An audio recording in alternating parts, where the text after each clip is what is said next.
Transmitter বসেনি, ইনশাআল্লাহ সোমবার ট্রান্সমিটার বসে যাবে, লাইন হয়ে যাবে, মাঝে আলোয় আলোকিত হয়ে যাবে এবং বিদেশি মানুষ যারা আসছেন এসে এই যে শীতের টাইমে তারা জায়গা পাচ্ছে না বা এলাকায় আমাদের সেরকম হোটেল নেই, সেই হোটেলে থাকবেন সেটাও নেই, তিনাদের জন্য একটা থাকার ব্যবস্থা করা যাবে বা হবে,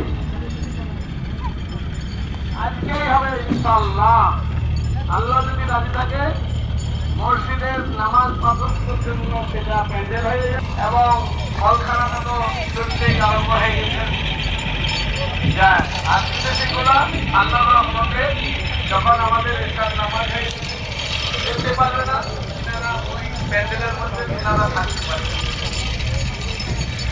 ইনশাআল্লাহ সেটা কমন কেন যা লাগবে তাই দিব আমরা। তিনারা মহব্বতে আসলে মেহমান সৃষ্টি করবো না, এটা হতে পারে। আমরা আহ্বান তো করবোই না, তাহলে আমাদের জান চলে যাবে। তিনাদের আগে আমরা মহব্বতটা আগে ভালোবাসাটা রাখি। এই দেখো সব স্কুলের ছাত্র voice public school, voice public school একদম অপোজিটে।